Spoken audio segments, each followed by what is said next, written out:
দর্শক, আপনারা দেখতে পাচ্ছেন যে পশ্চিমবঙ্গ ও বাংলাদেশের বেনাপোল সীমান্ত দিয়ে ভারতের অসহায় নাগরিকদেরকে বাংলাদেশে অবৈধভাবে পুশ ইন করার চেষ্টা করায় এই মুহূর্তে পশ্চিমবঙ্গের শুভেন্দু অধিকারীকে গণধোলাই দিয়ে জুতোপেটা করছে বিজেপি সহ বাংলাদেশের সাধারণ জনতা।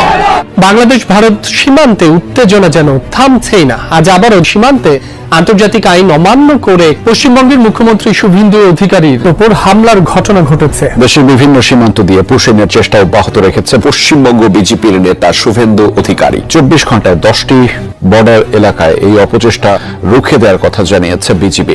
সজাগ রয়েছেন সীমান্ত এলাকার বাসিন্দারাও। বাংলাদেশ ভারত সীমান্তে বেড়েই চলছে পুশিনের মতো ঘটনা। সীমান্ত হত্যার পাশাপাশি পুশিন ইস্যুটি বর্তমানে নতুন উত্তেজনা ও উদ্বেগের কারণ। যদিও বিজেপি নেতা শুভেন্দু অধিকারী একের পর এক পুশিন চেষ্টা শক্ত হাতে রুখে দিচ্ছে বিজেপি।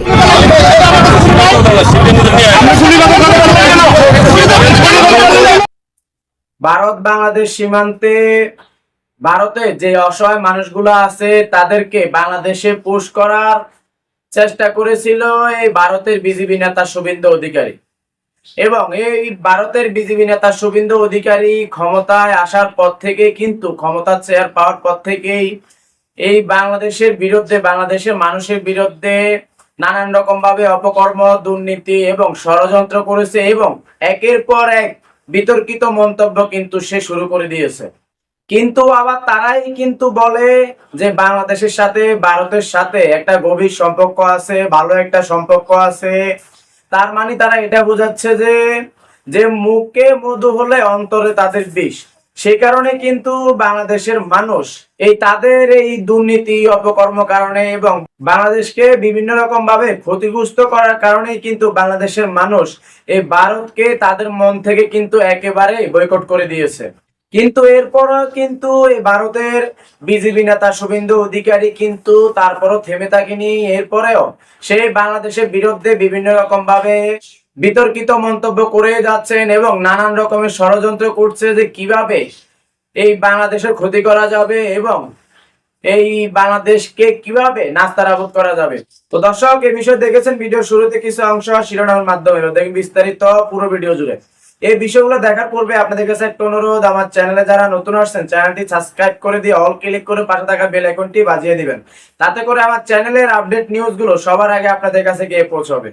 তো দর্শক, চলুন দেখে আসি এই বাংলাদেশের মনে যে ভারতের জন্য ঘৃণা জমিয়েছে, যে কারণে বাংলাদেশ এই ভারতকে তাদের মন থেকে একেবারেই বয়কট করে দিয়েছে, সেটা আমরা দেখবো। তার আগে চলুন দেখে আসি এই ভারত বাংলাদেশ সীমান্তে যে সকল ভারতীয় দরিদ্র মানুষেরা আছে তাদেরকে বাংলাদেশে পুশ করার চিন্তা ভাবনা করেছে এই বিজেপি নেতা শুভেন্দু অধিকারী। সেই বিষয়টা আগে আমরা চলুন দেখে আসি। এই বিষয়টা দেখে পরবর্তীতে ওই বিষয়টা দেখবো।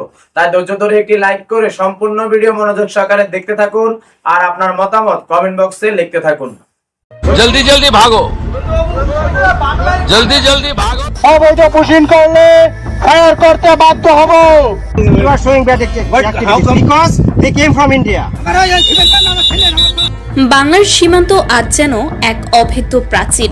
ক্ষমতার দম্ভ দেখিয়ে যারা রাতের অন্ধকারে অবৈধভাবে সীমান্ত পারাপারের ছক কষছিল, আজ তারা বর্ডার গার্ড বাংলাদেশ বা বিজিবির কড়া পাহারার সামনে রীতিমতো ধরাশায়ী।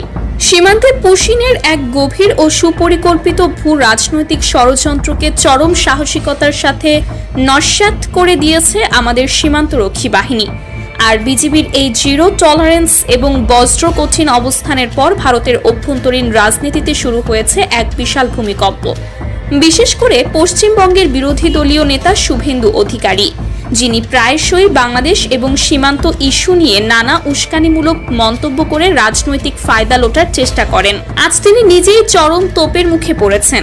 কিভাবে বিজিবি এই পুশিনের ভয়ঙ্কর ছক ব্যর্থ করল, কেন এই পুশিনকে একটি হাইব্রিড ওয়ারফেয়ার বা মনস্তাত্ত্বিক কৌশল হিসেবে দেখা হচ্ছে, আর কেনই বা শুভেন্দু অধিকারীর পাতা ফাঁদ আজ বুমেরাং হয়ে তারই দিকে ধেয়ে আসছে, সুপ্রিয় দর্শক, আজ আমরা উন্মোচন করব সীমান্তের এই চরম উত্তেজনার ইনসাইড স্টোরি, আধুনিক নজরদারির নেপথ্য কাহিনী এবং এর পেছনের সূক্ষ্ম ভূ রাজনৈতিক রহস্য। পুরো ভিডিওটি 1 সেকেন্ডও স্কিপ না করে একদম শেষ পর্যন্ত দেখতে থাকুন, কারণ আজকের প্রতিটি তথ্য আপনার চিন্তার জগৎকে নতুন করে সাজাতে বাধ্য করবে এবং একজন সচেতন নাগরিক হিসেবে আপনাকে গর্বিত করবে। সুপ্রিয় দর্শক, গত কয়েকদিন ধরে সীমান্তে এক অদ্ভুত এবং চাপা উত্তেজনা বিরাজ করছিল। আন্তর্জাতিক নিয়ম নীতির তোয়াক্কা না করে একটি নির্দিষ্ট মহল থেকে অবৈধভাবে বেশ কিছু মানুষকে বাংলাদেশের ভেতরে পুশিন বা অনুপ্রবেশ করানোর এক গোপন নীল নকশা তৈরি করা হয়েছিল। ধারণা করা হচ্ছিল রাতের ঘুটঘুটে অন্ধকার এবং বৈরী আবহাওয়ার সুযোগ নিয়ে এই অনুপ্রবেশের মাধ্যমে বাংলাদেশের ভেতরে একটি কৃত্রিম সংকট তৈরি করার অপচেষ্টা চালানো হবে। কিন্তু তারা হয়তো ভুলে গিয়েছিল যে বাংলাদেশের সীমান্ত এখন আর কোনো অরক্ষিত ভূখণ্ড নয়। বর্ডার গার্ড বাংলাদেশ বিজিবি তাদের আধুনিক নজরদারি ব্যবস্থা, থার্মাল ইমেজিং প্রযুক্তি, ড্রোন সার্ভেইল্যান্স এবং অটল সাহসিকতা দিয়ে দিনরাত এক করে জিরো আইনে কড়া প্রহরা নিশ্চিত করেছে। যখনই ওপার থেকে অবৈধ অনুপ্রবেশের ট্যাকটিক্যাল মুভমেন্ট বা চেষ্টা চালানো হয়েছে, বিজিবি অত্যন্ত পেশাদারিত্বের সাথে তাদের রুখে দিয়েছে। কোনো ধরনের উস্কানি বা ফাঁদে পা না দিয়ে আন্তর্জাতিক সীমান্ত আইন মেনে অত্যন্ত শক্ত হাতে এই পুশিনের চেষ্টা ব্যর্থ করে দিয়েছে আমাদের জওয়ানরা। সামরিক এবং ওপেন সোর্স ইন্টেলিজেন্স বিশ্লেষকরা মনে করেন এই পুশিন কেবল সাধারণ কিছু মানুষের বেআইনি পারাপার নয়, এর পেছনে লুকিয়ে আছে ভূ রাজনীতির এক গভীর মনস্তাত্ত্বিক কৌশল বা ডেমোগ্রাফিক ওয়ারফেয়ার। একটি দেশকে অস্থিতিশীল করতে, তাদের সম্পদের ওপর চাপ সৃষ্টি করতে এবং আন্তর্জাতিক পরিমণ্ডলে একটি নেতিবাচক ভাবমূর্তি দাঁড় করাতে এই কৌশলটি সুকৌশলে ব্যবহার করা হয়। কিন্তু বিজিবির ইন্টেলিজেন্স গ্যাদারিং এবং অপারেশনাল রেডিনেস এতই নিখুঁত ছিল যে অনুপ্রবেশকারীরা জিরো লাইনের কাছে আসার আগেই বিজিবির কুইক রিয়াকশন ফোর্স তাদের অবস্থান নিয়ে নেয়। বিজিবি কোনো প্রকার উত্তেজক পরিস্থিতি তৈরি না করেও শুধুমাত্র নিজেদের লৌহ কঠিন অবস্থানের মাধ্যমে বুঝিয়ে দিয়েছে যে বাংলাদেশের ভেতরে কাউকেই অবৈধভাবে 1 ইঞ্চি জায়গাও ব্যবহার করতে দেওয়া হবে না। সবচেয়ে আশা জাগানিয়া বিষয়টি হলো সীমান্তবর্তী এলাকার সাধারণ মানুষের প্রতিক্রিয়া। অতীতে যখনই এমন পুশিন বা সীমান্ত উত্তেজনার খবর আসতো, তখন জিরো লাইনের কাছাকাছি বসবাসকারী মানুষের মাঝে চরম আতঙ্ক বিরাজ করত। অনেকেই ঘরবাড়ি ছেড়ে নিরাপদ আশ্রয়ে ছুটে যেতেন। কিন্তু আজকের চিত্র সম্পূর্ণ ভিন্ন। বিজিবির এই অভূতপূর্ব পেশাদারিত্ব এবং কড়া টহলের কারণে সীমান্তবর্তী মানুষ আজ সম্পূর্ণ নিশ্চিন্ত। তারা জানেন তাদের সুরক্ষায় এমন এক বাহিনী অতন্ত্র প্রহরীর মতো দাঁড়িয়ে আছে, যারা দেশের 1 ইঞ্চি মাটিও কাউকে বিনা চ্যালেঞ্জে ছেড়ে দেবে না। সাধারণ মানুষের এই আত্মবিশ্বাস বিজিবির সফলতা। দর্শক, এই ভারত বাংলাদেশ সীমান্তে যে সংঘর্ষ হচ্ছে, যে মারামারি দরাদরি হচ্ছে, সেটার মূল কারণ হচ্ছে কিন্তু এই বিজেপির নেতা শুভেন্দু অধিকারী।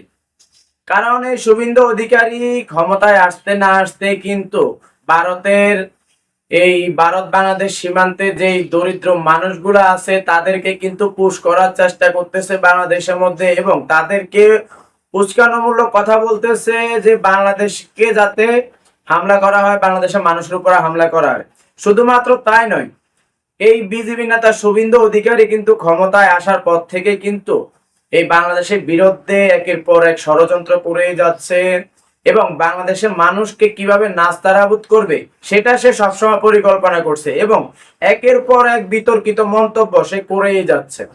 কিন্তু এরপরে হয় বিজেপির নেতা সহ আর ভারতে যে সকল বড় বড় মানুষেরা আছে তারা কিন্তু এটা বলতেছে যে বাংলাদেশের সাথে ভারতের সাথে একটা মধুর সম্পর্ক আছে এবং একটা আন্তরিকতা আছে। কিন্তু এসব সবগুলোই কিন্তু তাদের মুখের কথা, কারণ মুখে মধু হলো, তাদের অন্তরে কিন্তু বিষ রয়েছে, যে কারণে তারা ভিতরে ভিতরে বা এই বাংলাদেশের কিভাবে ক্ষতি করবে সেটা পরিকল্পনা করছে। কিন্তু এই বিষয়টা বাংলাদেশের মানুষ আজ করতে পেরেছে, বুঝতে পেরেছে, কারণ হাতে নাতে অনেকবারে প্রমাণ পাওয়া গেছে যে ভারত বাংলাদেশের ক্ষতি সব রকমের চেষ্টাই করে যাচ্ছে বাংলাদেশকে ক্ষতিগ্রস্ত করার জন্য। সেই কারণে কিন্তু বাংলাদেশের মানুষের কাছে এই ভারত একেবারে খারাপ একটি দেশ হয়ে গেছে, যে কারণে এই বাংলাদেশের মানুষের মন থেকে কিন্তু ভারতকে একেবারেই বয়কট করে দিয়েছে। কারণ বাংলাদেশের মানুষ এটা বলতে চাইতেছে যে এই ভারতের মানুষেরা যতই মুখে মধুর কথা বলুক না কেন, কিন্তু তারা এই বাংলাদেশকে বিভিন্ন রকম ভাবে ক্ষতিগ্রস্ত সবসময় করতে গিয়েছে, তারা সেটা হাতে নাতে প্রমাণ পেয়েছে। কিন্তু এরপরও কিন্তু এই বিজেপি নেতা শুভেন্দু অধিকারী থেমে থাকেনি, সে এখন পর্যন্তই কিন্তু এই বাংলাদেশকে কিভাবে নাস্তানাবুদ করবে, কিভাবে হেরস্তা করবে, তাদেরকে কিভাবে একের পর এক বিপদের মুখে ফেলবে সে পরিকল্পনা করে যাচ্ছে এবং নীল নকশা এগিয়ে যাচ্ছে।